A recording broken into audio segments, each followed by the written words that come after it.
Calvert.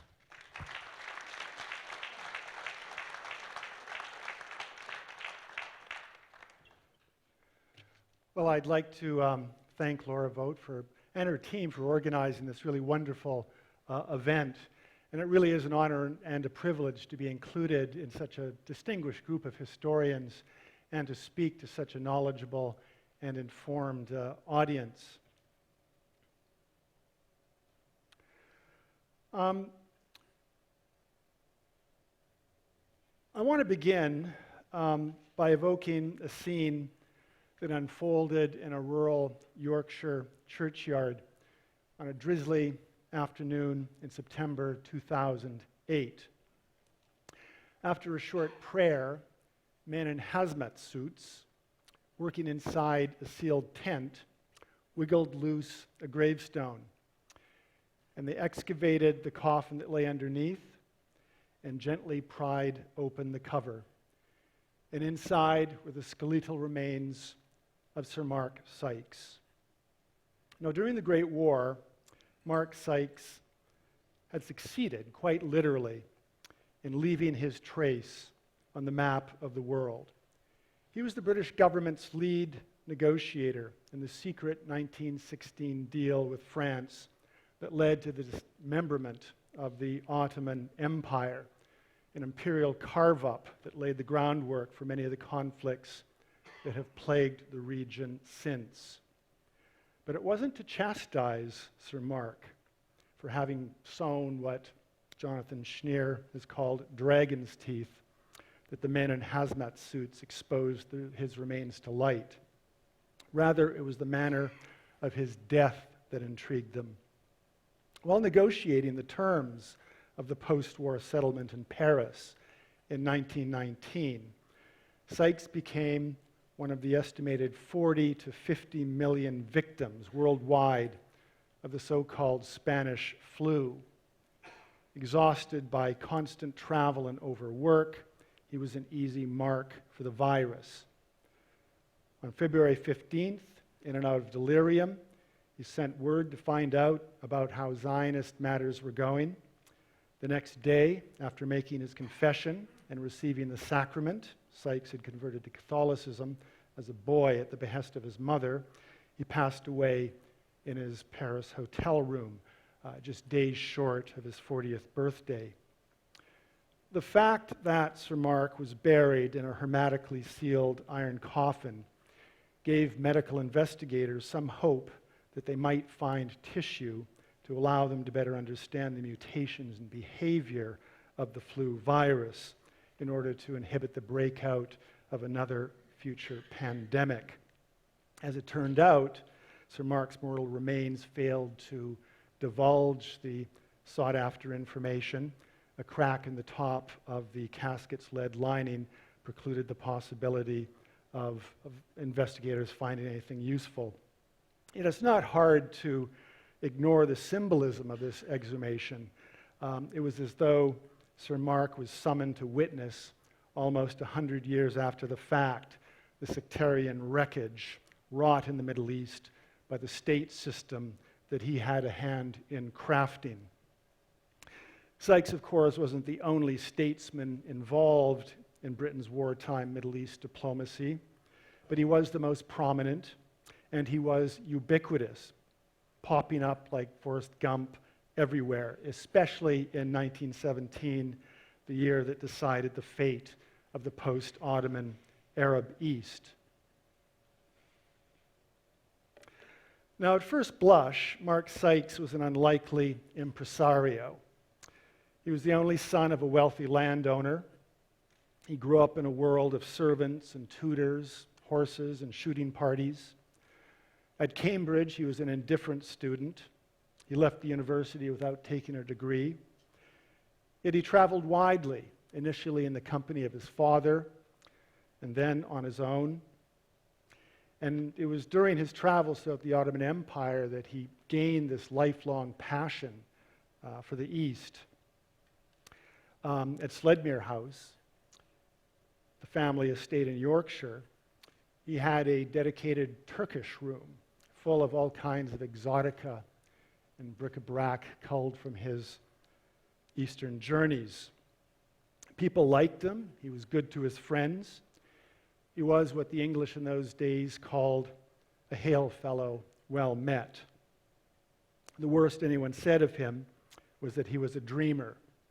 In T.E. Lawrence's words, the imaginative advocate of unconvincing world movements. After serving in the Boer War, he took up diplomatic postings in Ireland and Istanbul. In 1914, while serving as an intelligence officer, he caught the notice of Secretary of State for War Herbert Kitchener, who decided to make use of his knowledge of the East. Sykes thereafter immersed himself in the nefarious art of diplomatic intrigue, gaining a reputation as a smart negotiator and an expert on all things Islamic, even though his knowledge of Arabic and Turkish was limited to a few stock phrases. Now, when Sykes got to the War Office, he found that Britain's war plans for the Middle East were notional and imprecise. And we have to remember that Britain had not intended to go to war against the Ottoman Empire. In fact, over the previous half-century, it had been Britain's policy to keep the Ottomans afloat as a bulwark against the expansionist designs of the Russian czars. But now, of course, the Ottomans were in the German camp. It was only when Russia began insisting on a post-war partition of the Ottoman Empire, which would give it the Straits and eastern Anatolia, and when France made a claim over Greater Syria, including Palestine, that Britain's Asquith government began to see the merit of forging an agreement that would safeguard its own interests in the East. And what were those interests? Well, security over the northern approaches to the Suez Canal, Britain's lifeline to its Indian Empire, and protection of the newly discovered oil fields around Abidan at the head of the Gulf, upon which Britain's fleet of oil-powered big-gun battleships depended. Britain wasn't at all confident that its ally France, pumped up as it was by an anti-British colonial lobby in Paris, would leave the land bridge linking Sinai and the Gulf alone should the Ottomans be vanquished. So Kitchener chose Sykes to represent Britain's interests in the ensuing talks with France. Sykes's French counterpart, François-Georges Picot, was a seasoned diplomat and a keen advocate of France's historical mission in the Levant. Immediately the discussions began, Picot put Sykes on the spot by insisting on Syria, by tabling France's Syrian demand. So in consultation with the Foreign Office, Sykes worked out a compromise. And that compromise was that France should directly control the coastal areas of Syria, the area marked in blue. Britain would have corresponding rights within southern Mesopotamia, in the area there marked in pink or red, as well as control over a tiny enclave encompassing the ports of Haifa and Acre. It was agreed that Palestine, which was coveted by both powers, should be internationally administered within a smaller brown zone. Details to be resolved post-war. In the extensive lands in between, the areas marked A and B, Sykes and Picot agreed to recognize independent Arab states, or semi-independent Arab states. One would be in the orbit of France, that would be Region A, and the other in the region of Great Britain, in the orbit of Britain, Area B, client states in effect. Now, as soon as the essentials of the agreement were in place, Sykes traveled to Petrograd, where he obtained Russian approval from Foreign Minister Sazonov. Britain and France officially signed off on the agreement in May 1916. Britain's Asquith government, which harbored no strong imperial design in the Levant, didn't mind at all that Sykes had given up Palestine to a would-be international administration. The feeling in the Asquith government was that its bleeding French ally needed some type of satisfaction, some type of future reward to keep it going. But many in Britain's foreign policy establishment, including Mark Sykes, were not so sure. They felt that the agreement was far too generous to France. And soon after the deal was struck, Sykes stated that he would do whatever it took to amend the Palestine portion of the document in Britain's favor. Now, while Sykes and Picot were negotiating the imperial carve-up of Syria and Mesopotamia, entirely separate negotiations were proceeding between Britain and the Sharif Hussein, the Hashemite emir of Mecca. At issue were the terms of a possible Arab revolt against the Ottomans. Now, the British agency in Cairo thought the Sharif Hussein to be a good bet. Hussein had prestige. He was a Sharif, an honorific title that denoted descent from the Prophet Muhammad and the clan of Hashim. And he was an emir, or prince of Mecca. He looked after the holy mosques of Mecca and Medina on behalf of the Ottomans. And most important, he was unhappy at the heavy hand of the Ottoman Committee of Committee of Union and Progress. The CUP was putting Hussein on a short leash. Hussein didn't like that, and so he was quite willing to entertain this notion of engaging in an Arab revolt against the Sultan in alliance with the British. The British believed that Hussein's credentials would allow him to neutralize the Ottoman call to jihad, which threatened to turn the Muslims of South and Central Asia and North Africa against their imperial masters. But of course, the Sharif had an asking price. He wrote that he would only rebel if the British promised to sponsor the creation, after the war, of an independent Arab state under the control of his Hashemite family, a state that included the Arabian Peninsula, minus Aden and other sort of British enclaves in the Red Sea, and the Persian Gulf, and all of Greater Syria and Mesopotamia. Now, the British officials in Cairo replied to Hussein that his request was feasible. They would indeed be willing to entertain the idea of an independent Arab state. But they ruled out coastal Syria because of France's claim over it. And nor, the British said, could the Hashemites expect to control all of Mesopotamia, which was a special concern to them. But the rest, the Hashemites could have it. So Hussein really did believe that the British did back the creation of some form of Arab state after the successful conclusion of the war against the Ottomans. It was this vague promise of Arab statehood that got the Sharif on board. The Sharif assumed that during subsequent negotiations he might get all or most of what he asked for.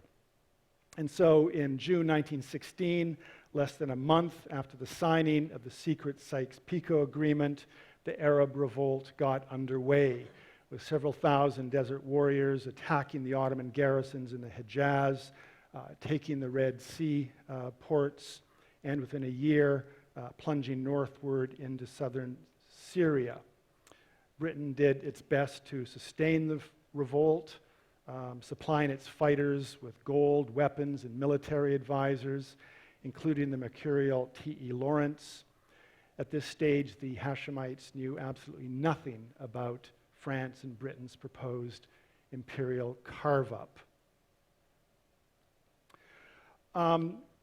Unabashed by this duplicity, Mark Sykes designed the rebellion's flag, crafting a design that recalled the glories of the early caliphates.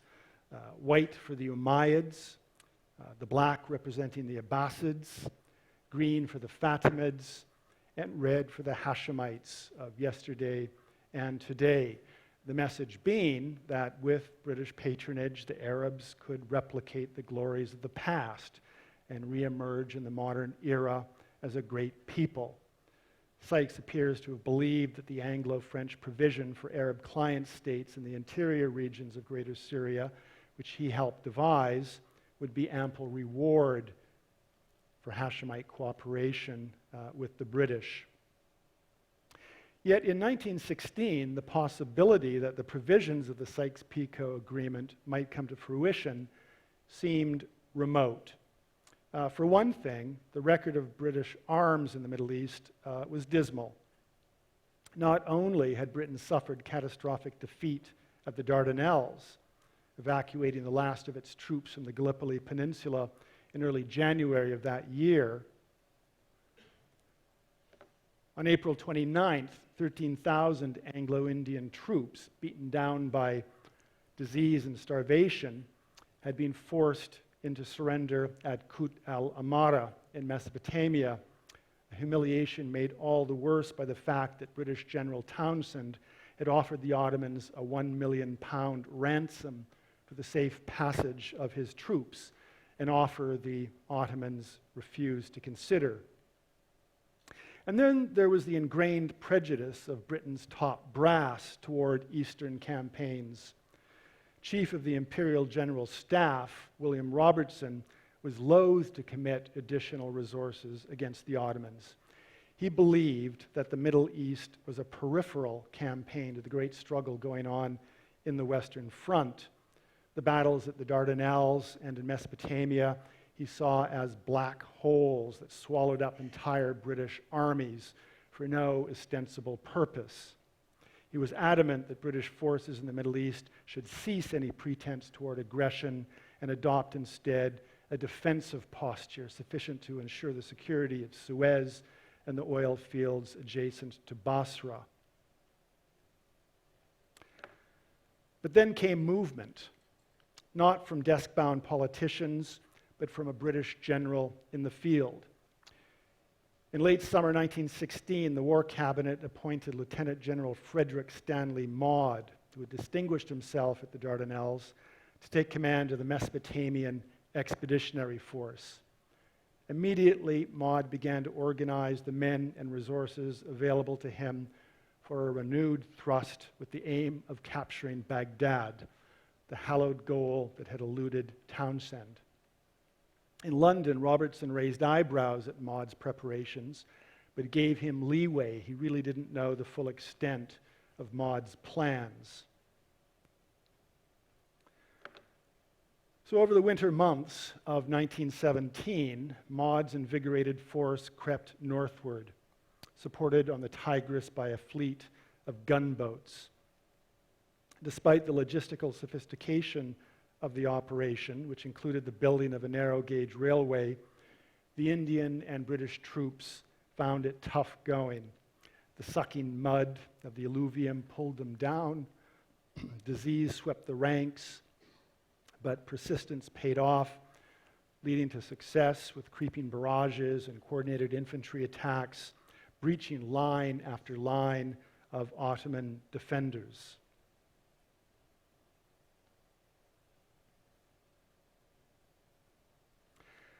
Now, like the American forces of 2003, Maude's Anglo-Indian force encountered little or no resistance in Baghdad itself. In the face of superior firepower, the opposition simply melted away. What the British did find was a city in crisis. As was the case during the American-led offensive, the hasty withdrawal of the enemy created a security vacuum of which looters were quick to take advantage. A March 16, 1917 report from Britain's Guardian newspaper could well have been written in a 2003 edition of the New York Times or Washington Post. It read, "Many shops had been gutted, and the valuables had all been cleared. the rabble was found busily engaged in dismantling the interiors, tearing down bits of wood and iron and carrying off bedsteads. They even looted the seats from the public garden. Soon enough, however, the British imposed their authority over the city, and Maude arranged for the 1st Division of the 4th Hampshire Regiment to re-enter the city for this staged photograph.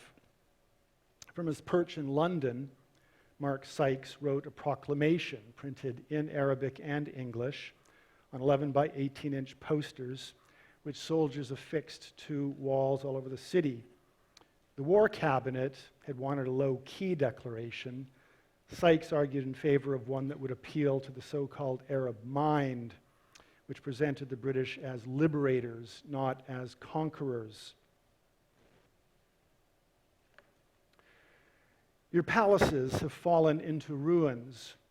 Your gardens have sunken into desolation, and your forefathers and yourselves have groaned in bondage. It is the wish not only of my king and his peoples, but also of the great nations with whom he is in alliance, that you should prosper, even as in the past when your lands were fertile and Baghdad was one of the wonders of the world. One senses that Sykes had a good time writing this proclamation. It gave him an opportunity to indulge his romantic image of the Islamic East and its peoples. Later, he was somewhat embarrassed by its bombast, admitting that it, quote, contained a great deal of oriental and flowery language not suitable to our modern climate, end quote. Yet there was political purpose behind the words. In inviting the Arabs of Mesopotamia to, quote, assume the management of their affairs in collaboration with the political representatives of Great Britain, he aimed to smooth the way for Arab acceptance of British domination, as spelled out in the still secret Franco-British Agreement.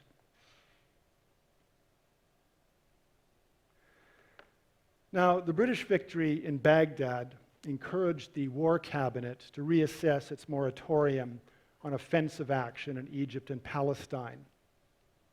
Since the spring and summer of 1916, British forces under Archibald Murray had held a line that cut across from El Arish to the oases of northeastern Sinai, just at the top of the map there.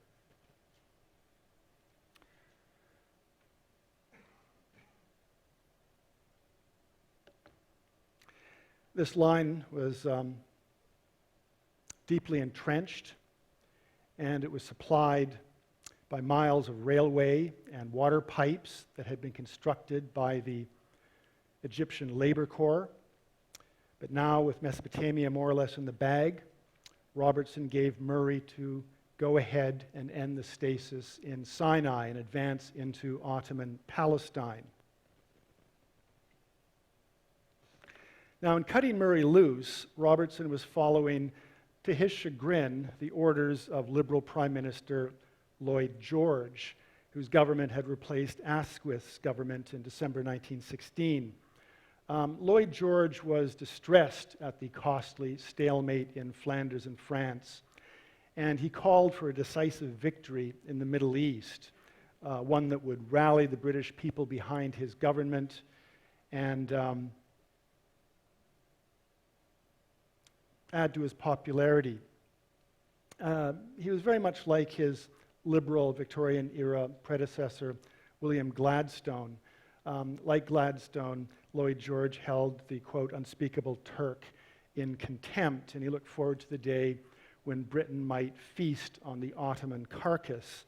In this he differed from Asquith, who was less concerned with Eastern affairs and would have been content with a reformed, not a destroyed Ottoman Empire. Murray's forces attacked Gaza head-on at the end of March, but they were beaten back by the well-fortified Ottoman defenders. Licking his wounds, Murray tried again 3 weeks later, this time employing all the weapons of industrial warfare, aircraft, artillery shells that fired a mixture of phosgene and chlorine gas, and 8 tanks. But yet again, the Ottomans held fast. And so these failures prompted Lloyd George in July 1917 to replace Murray with the stalwart Edmund Allenby, who arrived in Sinai fresh from the Arras battlefield in France. Lloyd George told Allenby, quote, "Give me Jerusalem as a Christmas present for the British people." So Allenby went to work, eager to fulfill his mandate. But rather than launch another full frontal assault on the Gaza stronghold, he opted for a flanking maneuver that sent Australian mounted infantry, the famous light horsemen, against the meagerly defended town of Beersheba in the Negev desert. It was probably the largest cavalry attack of the Great War. And over the days that followed, British artillery bombarded Gaza as the mounted infantry continued to roll up the Ottomans from the east. By November 7th, Gaza was in British hands. And as we speak, Australians and New Zealanders are gathered in Israel, celebrating with their Israel, or commemorating with their Israeli hosts, this very famous battle. Now, protected on the right flank by the Hashemite irregulars of the Arab Revolt, who by this time had emerged out of the peninsula in full swing, Allenby's forces then fought their way through the cold, rain-soaked hills of the rain-soaked Judean hills, entering the Holy City on December 9th, 1917, just in time for Christmas. If Beersheba was Allenby's masterpiece, the capture of Jerusalem was his crowning achievement. In the space of a month, at the cost of less than 20,000 casualties, Allenby's forces had pushed 40 miles into enemy territory and had taken a city of world historical significance. And this, of course, compared favorably with developments in Flanders. There, as Matthew Hughes points out in his book on Allenby, after almost 4 months of fighting and for the loss of 300,000 men, Haig had advanced 5 miles and had captured an obscure village called Passchendaele. Many in the War Cabinet continued to question Palestine's importance to the war effort. Robertson wondered how the capture of 1 or 2 Ottoman provinces might contribute to overall victory. Yet even a critic like Robertson agreed that the capture of Jerusalem had propaganda value and was, as forecasted, a morale booster. Now, in the days leading up to Jerusalem's capture, Sykes was hard at work in faraway London, devising a victory celebration. Again, he composed an official proclamation, but this time he avoided the elaborate rhetoric and focused on the practical issue of governance, taking care not to offend Muslim sensibility. Every effort, the proclamation read, would be taken to ensure that Jerusalem's Haram al-Sharif, where you find the Dome of the Rock and the Al-Aqsa Mosque, as well as the Ibrahimi Mosque in Hebron, would remain under Muslim supervision. And here Sykes was noting that imperial affiliation transcended religious particularism, that the British were protectors of the religions of the empire's peoples, most especially Islam. Sykes also made sure that Allenby didn't enter Jerusalem as a mounted warrior, but would dismount and humbly advance through the Jaffa Gate on foot. This is to be in stark, or was in stark contrast to Kaiser Wilhelm, who during his 1898 visit to the Holy City rode through the gates triumphantly, dressed in something resembling Crusader garb. So the message was clear. Allenby was a restorer of justice and fairness among the creeds. The Kaiser, a vain and inglorious tyrant without scruple or respect for Islam. Yet there was distance between the imperial purposes of Sykes' propaganda and the way the occupation of Jerusalem was received by the British public. For the public, Jerusalem was redolent of the Old and New Testaments, of hymns and sermons, Sunday school classes and the family Bible, and the Crusades. All over Britain, church bells rang, announcing the taking of the city. Punch magazine published a drawing of Richard Lionheart looking down toward Jerusalem, nodding contentedly, "My dream comes true." So this is the Holy Land of the Protestant imagination, a region of ruins and biblical remnants, which the Palestine Exploration Society had done so much to advance with its surveys and archaeological discoveries dating from the 1860s onward. But as you can imagine, all of this talk about Christian restoration in the Holy Land distressed very much the War Office. And it responded with a defense advisory note that told the British media, in no uncertain terms, not to play up Crusader and Christian themes. But to little avail, these themes continued regardless of this advisory note, so that by 1918, even the War Office relented and allowed all of these populist themes to persist. Now, this saga of 1917 had one final important chapter. On November 2nd, as British and Australian forces were engaging the Ottomans at the Third Battle of Gaza, Britain made yet another advance booking for the political arrangement of the post-war Middle East, the Balfour Declaration, which promised Zionists that Britain would sponsor the establishment of a Jewish homeland in Palestine. Now, the proximate origins of the Balfour Declaration traced back to the spring of 1917, when Lloyd George set Sykes the task of working for the addition of Palestine to the British area designated by the Sykes-Picot Accord. Sykes jumped at the chance to revise this accord. And by then, Sykes had come to know about Zionism, an ideology at that time barely 40 or 50 years old, which defined the Jews as a singular nation deserving of political sovereignty, a goal Zionists considered pressing given the incidence of anti-Semitism in the world, especially in the Russian Empire, where most European Jews lived. In Zionism, Sykes saw an opportunity to nullify France's portion in an internationalized Palestine. He saw that a Jewish enclave in Palestine could function as a buffer, protecting British Egypt and the Canal from imperial competitors. Sykes was encouraged when he learned that, for their part, the Zionists were interested in British patronage, without which they would be powerless to fulfill their dream. But like the Hashemites, the Zionists didn't know anything about the Sykes-Picot Agreement. They had assumed that there would not be any type of conflict with any power. There were, of course, other motives that prompted Sykes and British statesmen to support Zionism. One of these had to do with the belief among many British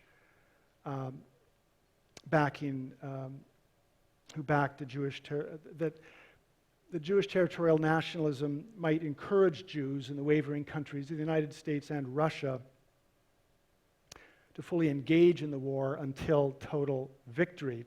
At the time, Russia was in a state of unrest, and it wasn't certain to what extent the United States would sort of engage in the war.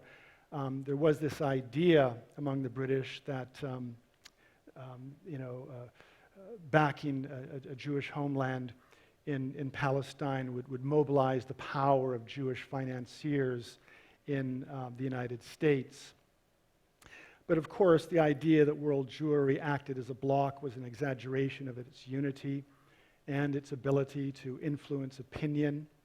There are actually very few Zionists among the Jewish population in Europe or America. Yet the idea of international Jewry was a common one, and it reflected the genteel and sometimes vociferous anti-Semitism that was current among the British upper class. But I must say that this was not an idea that the Zionist lobbyists in London made efforts to nullify. They saw that there was utility in this idea of a Jewish bloc, heavily in favor of Zionism. Yet another factor leading to British support for Zionism had to do with the visceral, romantic, and religious sensibilities of these same British statesmen.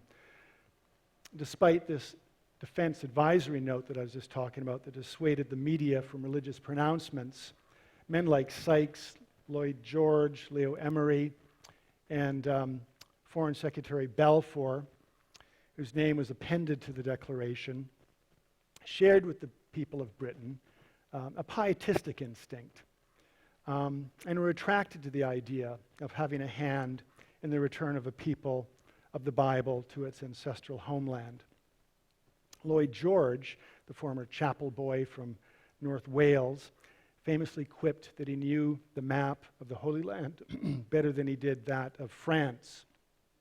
During his 1904 trip to Jerusalem, Sykes wrote, quote, "Imagine how picturesque and interesting a walk in the city would be if the children of Israel retained their ancient and handsome dress."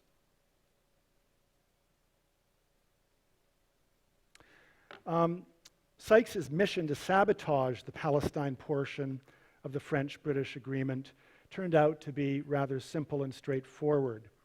During meetings in London, he convinced Zionism's leading lights, Chaim Weizmann and Noam Sokolov, to go directly to Georges-Picot and other French officials and argue their case. Sykes, in the meantime, would take care of the introductions and quietly reinforce the Zionist case at functions and over dinner drinks. In the end, I think due as much to Weizmann and Sokolov's charm as to their arguments of justice and repatriation for the Jewish people, the French were won over, agreeing that the plan for Palestine's internationalization should be rescinded. But then again, with no troops in the region, the French would have been powerless to make a contrary case. It's at this point that the Zionists got wind of the Sykes-Picot agreement. They got wind of this agreement in April 1917, just prior to the final dotting of the I's and crossing of the T's. And they were shocked to see that Palestine, which they assumed was going to be theirs, was, according to the Sykes-Picot agreement, going to be internationalized. And thus they pressed Britain for the Balfour Declaration to make some sort of official pronouncement on the matter. The declaration itself went through many revisions. Every word in it was significant. The authors avoided the word state, choosing the more ambiguous phrase national home. Nor was the extent of this Jewish homeland made clear. It was to be somewhere in Palestine. And although reference was made to the protection of the civil and religious rights of the indigenous native Arab population, the declaration said nothing about the Arabs' political rights. In addition, the declaration promised that with the establishment of the homeland, no harm would come to Jews in any other country, meaning the Jews of Great Britain and other Western countries. And here the intended target of this phrase were Jews belonging to the British establishment, who are amongst the declaration's most vociferous opponents. Men like Edwin Montagu, a cabinet minister, feared that Zionism might lead some or even many within British society to call his and others' patriotism into question, even accuse them of dual allegiance.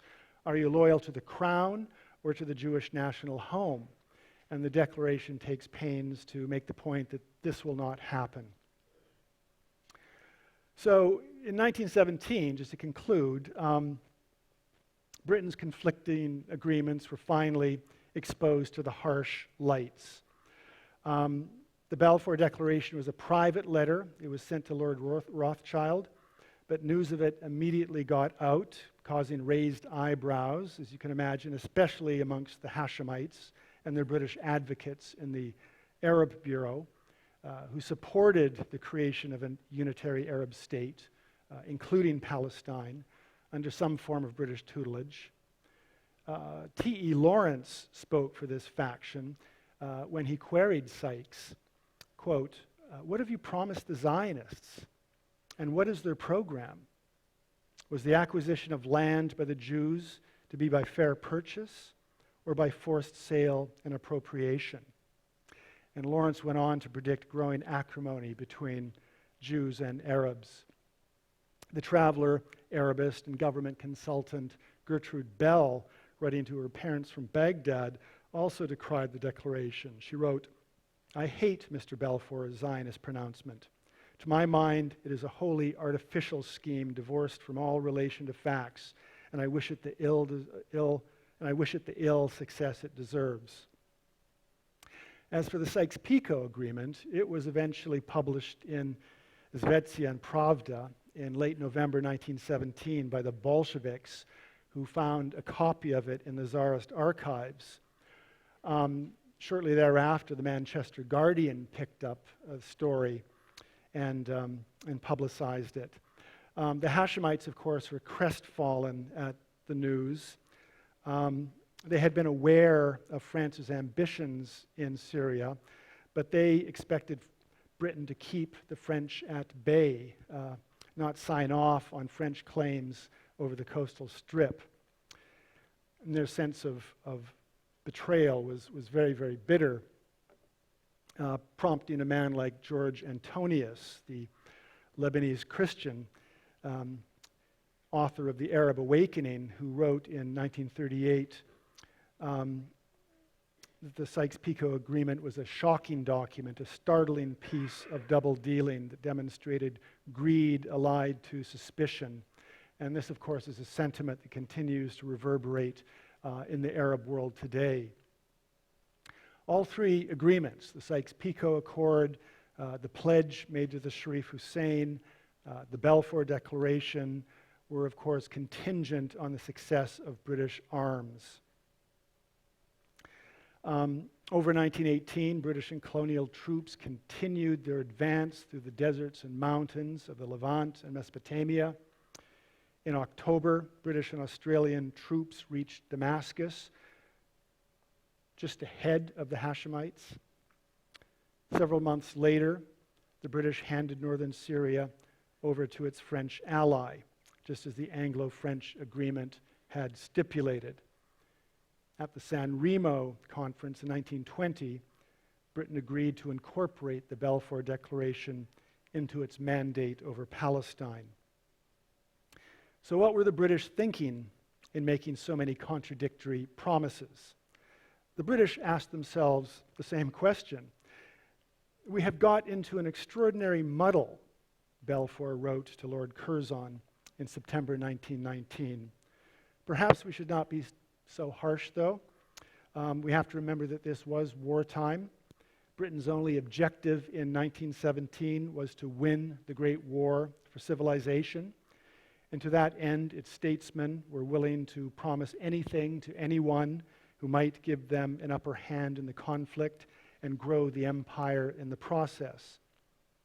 At the same time, it's not hard to see at work a range of attitudes, racial, cultural, civilizational, that privileged European imperial interests over the self-determination of Asian and African peoples." Thank you very much.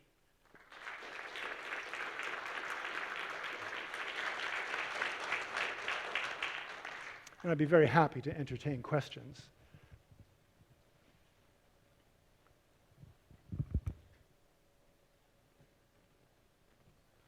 First of all, thank you for a very nice presentation, much appreciated. It's my understanding that there was quite a bit of a divide, friction, cross purposes even, between the India office and the Arab Bureau. How did that friction play out in terms of British Middle East strategy during the war, as well as shaping how the British approached the post-war Middle East? Thank you. Yeah, thank you. Very good question. Yes, there was friction between the Arab Bureau in Cairo and the Indian office, primarily over Mesopotamia. The British, of course, were interested in Mesopotamia as a bridge to its Indian possessions and so forth. There was also the interest of oil that I talked about. And the India office just sort of assumed that Mesopotamia fell within its orbit and were chagrined when, the Arab Bureau in Cairo started sort of planning for Mesopotamia and sort of taking control with reference to the Arab revolt of that territory. In the end, though, the Indian office lost out, primarily because of their mismanagement of the war in Mesopotamia. It was the India office that was managing the first sort of drive up the Tigris and Euphrates River Valley towards Baghdad, the campaign that ended in disaster at Kut al-Amara, one of the great disasters ever to have been fallen, the British Empire. The forced surrender of all of these thousands of troops, very few of whom survived the war. Those taken prisoner were sort of forced marched to prison camps in eastern Anatolia, and only a handful survived. But yes, the conflict was acrimonious.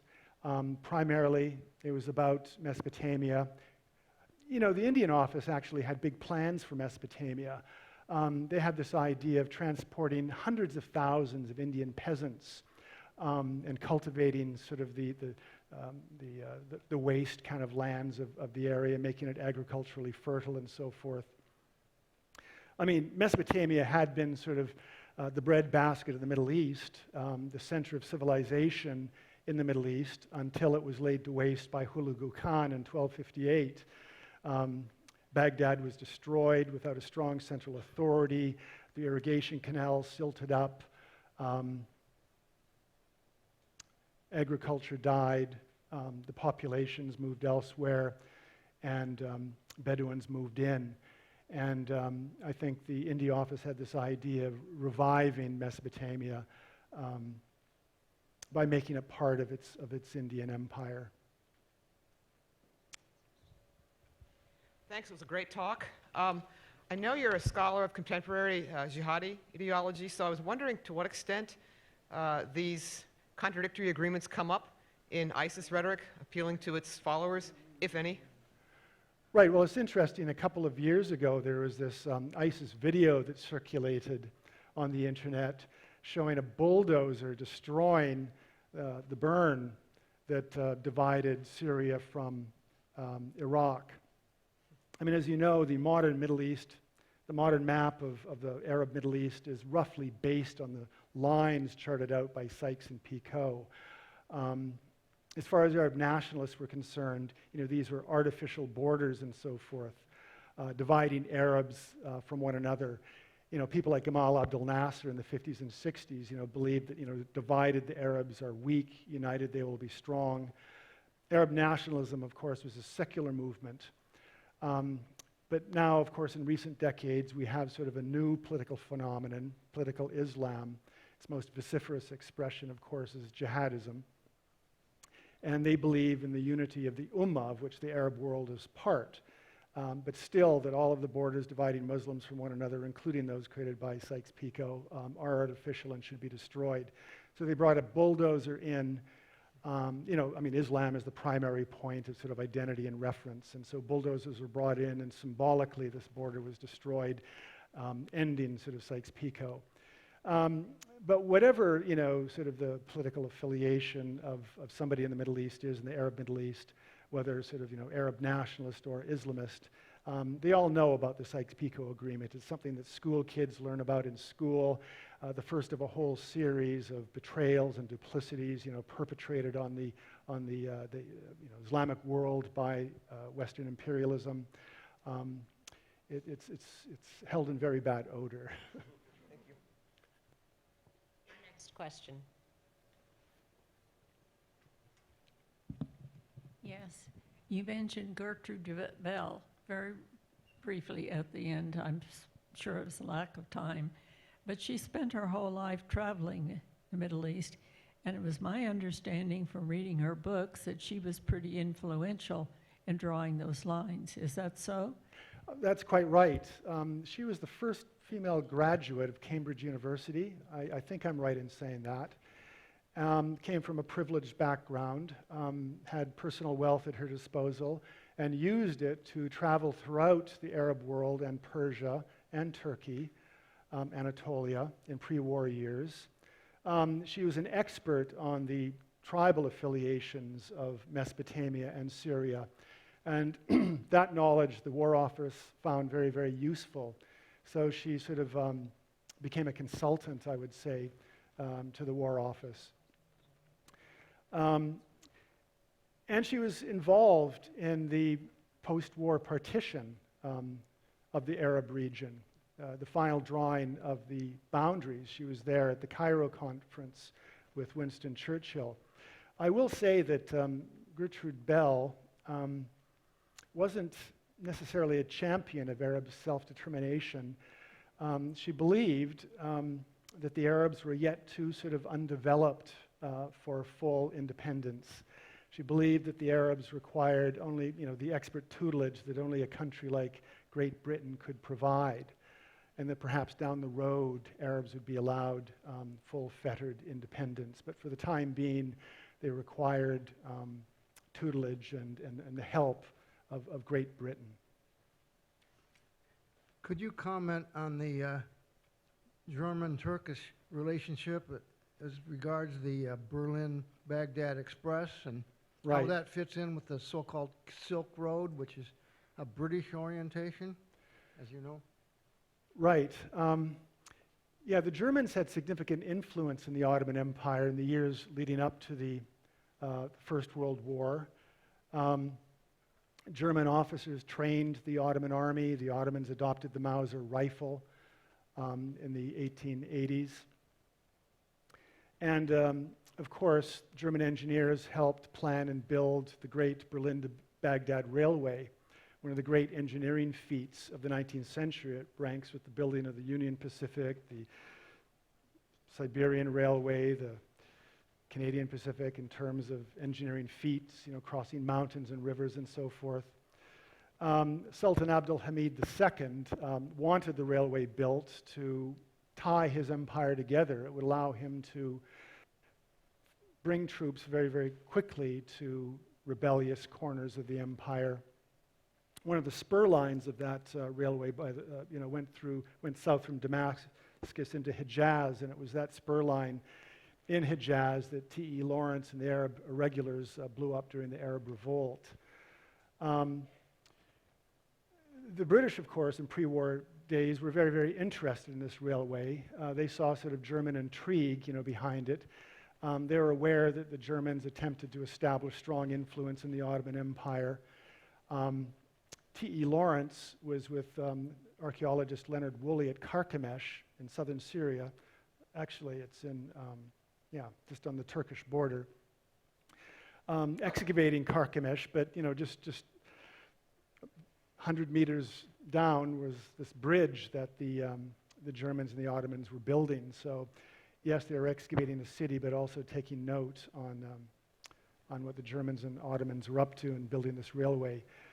The Ottomans, of course, had a choice. They could have joined the Entente. They threw their lot in with the Germans as a way of getting back at their old Russian enemy. I think the Ottomans hoped that they might be able to regain some of the lands they had lost to the Tsars over the preceding couple of centuries.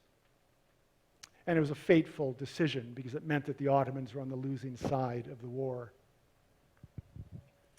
Thank you very much. Please join me in thanking Dr. John Calvert. Thank you.